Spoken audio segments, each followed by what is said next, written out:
సంబంధించి అందరి చూపు ఏపీ ఫలితాల మీదే ఉంది కాబట్టి మినిట్ టు మినిట్ అప్డేట్ ఖచ్చితమైన వాస్తవ ఫలితాలను ముందుగా ఐ న్యూస్ స్క్రీన్ లోనే చూసే అవకాశం అయితే కనిపిస్తోంది. ఎందుకంటే ఆ విధమైన పరిస్థితులు కూడా ఏర్పాటు చేయడం జరిగింది. ఎక్కడ ఎటువంటి తారుమారయ్యే అవకాశం లేకుండా ఫలితాల్లో ట్రాన్స్పరెంట్ గా అక్కడ కౌంటింగ్ సంబంధించి ఎవ్రీ రౌండ్ ఫలితాలు ఫస్ట్ లోనే మనకి ఐ న్యూస్ స్క్రీన్ లో చూసే అవకాశం అయితే కనిపిస్తుంది. దానికి తోడు ఏపీ ఫలితాల మీద ఆయా రాజకీయ పార్టీల నాయకులు చేసినటువంటి కామెంట్స్ కూడా హాట్ టాపిక్ గా మారాయి. నిన్న సజ్జల రామకృష్ణారెడ్డి పార్టీ ప్రధాన కార్యదర్శి చేసినటువంటి కామెంట్స్ 10 గంటల కల్లా ఒక క్లారిటీ వస్తోంది, సంబరాలు చేసుకోవడం సిద్ధంగా ఉన్నాడని. కానీ ఏపీలో కొన్ని పార్లమెంట్ సంబంధించి అంటే పల్నాడు కానీ ఇటువంటి పార్లమెంట్ సంబంధించి కానీ లేదంటే అసెంబ్లీ స్థానాలకు సంబంధించి కానీ ఎక్కడ ఎటువంటి విజయోత్సవాలు, ర్యాలీలు, సంబరాలు, కేక్ కటింగ్స్ ఇటువంటివి ఏవి లేకుండా మినిమం 2-3 గ్యాదరింగ్ అయ్యే అవకాశం కూడా లేకుండా 144 సెక్షన్ విధించారు. దాదాపుగా 62 కంపెనీల నుంచి పారామిలిటరీ బలగాలు కూడా అక్కడ మోహరించున్నాయి.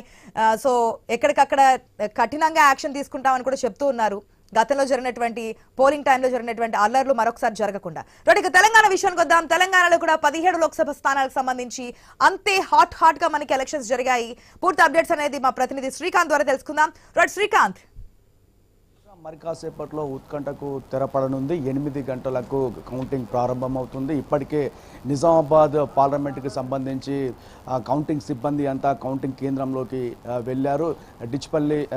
డిచ్పల్లి వద్ద ఉన్నటువంటి సిఎంసి మెడికల్ కళాశాలలో ఈ కౌంటింగ్ కేంద్రాన్ని ఏర్పాటు చేశారు. దాదాపు 700 మంది సిబ్బంది కౌంటింగ్ ప్రక్రియలో పాల్గొనబోతున్నారు. ఇప్పటికే పోస్టల్ బ్యాలెట్స్ అలాగే సర్వీస్ ఓట్లను టేబుల్ పైన ఏర్పాటు చేయడం జరిగింది. కాంగ్రెస్ అటు బీజేపీ ఇటు బీఆర్ఎస్ ఏ టేబుల్కి ఆ టేబుల్లో పోస్టల్ బ్యాలెట్లను సర్వీస్ ఓట్లను పెట్టడం జరిగింది. మరి కాసేపట్లో వాటిని లెక్కిస్తారు. హాఫ్ అన్ అవర్ అంటే 8:30 లోపు పోస్టల్ బ్యాలెట్కి సంబంధించినటువంటి రిజల్ట్ కూడా మనకు ఐ న్యూస్ స్క్రీన్ మీద కనబడబోతుంది. ఇప్పటికే మొత్తం నిజామాబాద్ పార్లమెంట్లో 29 మంది అభ్యర్థులు పోటీలో ఉన్నారు. ఇక ప్రధాన పార్టీలోకి వస్తే బీజేపీ నుంచి సిట్టింగ్ ఎంపీ ధర్మపురి అరవింద్ మరోసారి తన బరిలో ఉన్నారు. అలాగే కాంగ్రెస్ నుంచి జీవన్ రెడ్డి, జగిత్యాలకు సంబంధించినటువంటి ఎమ్మెల్సీ జీవన్ రెడ్డి ఈసారి నిజామాబాద్ పార్లమెంట్ నుంచి కంటెస్ట్ చేస్తున్నారు. ఇక బీఆర్ఎస్ నుంచి నిజామాబాద్ రూరల్ నుంచి ఓడిపోయినటువంటి మాజీ ఎమ్మెల్యే బాజిరెడ్డి గోవర్ధన్ కూడా తన అదృష్టాన్ని పరీక్షించుకోబోతున్నారు. ఇక మరి కాసేపట్లో ఈ తొలి ఫలితాలు పోస్టల్ బ్యాలెట్ ద్వారా రాబోతున్నాయి. ఇప్పటికే అధికారులు పూర్తిగా ఏర్పాట్లు చేశారు. అయితే మరోవైపు ఇటు ఎగ్జిట్ పోల్స్లో కూడా చూస్తే తెలంగాణలో ఇటు కాంగ్రెస్ బీజేపీకి సమపాలలో చూపిస్తున్నాయి. ఇటు కొన్ని సంస్థలు 8 నుంచి 10 బీజేపీకి చెప్తుంటే మరికొన్ని సంస్థలు 9 నుంచి 12 కాంగ్రెస్కి, అదర్స్కి 1-2 చూపిస్తున్నాయి. ఓవరాల్గానైతే ఒక ఉత్కంఠకైతే తెరపడనుంది. ఇప్పటికే నిజామాబాద్ పార్లమెంట్ ఏదైతే కౌంటింగ్ కేంద్రం ఉందో ఆ కౌంటింగ్ పరిసరాల్లో 3 అంచెల భద్రత కూడా ఏర్పాటు చేశారు.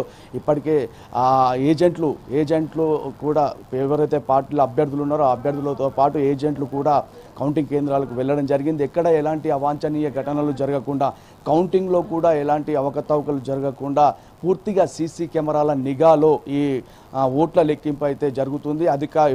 అభ్యర్థుల సమక్షంలో, ఏజెంట్ల సమక్షంలో ఈ వీవీప్యాట్స్ కావచ్చు, ఈవీఎం మెషిన్లను కావచ్చు టేబుల్స్ పైన పెట్టారు. ప్రతి రౌండ్కి అసెంబ్లీ సెగ్మెంట్ల వారీగా 13 నుంచి 15 రౌండ్లలో ఓట్ల లెక్కింపు జరుగుతుంది. అలాగే 13 నుంచి 20 టేబుల్స్ను కూడా ఏర్పాటు చేశారు. అక్కడ ఎలాంటి ఇబ్బంది లేకుండా పూర్తి స్థాయిలో ఒక పక్కా నిఘాతో ఓట్ల లెక్కింపు అయితే ప్రారంభం కాబోతుంది. ఆశ. Right Srikanth, thanks for the update. Yes, మనం చూస్తున్నాం తెలంగాణలో జరిగినటువంటి శాసనసభ ఎలక్షన్ సంబంధించినటువంటి కౌంటింగ్ ప్రక్రియకి సంబంధించిన అన్ని ఏర్పాట్లు దాదాపుగా పూర్తయ్యాయి. 8 గంటల కల్లా మనకి కౌంటింగ్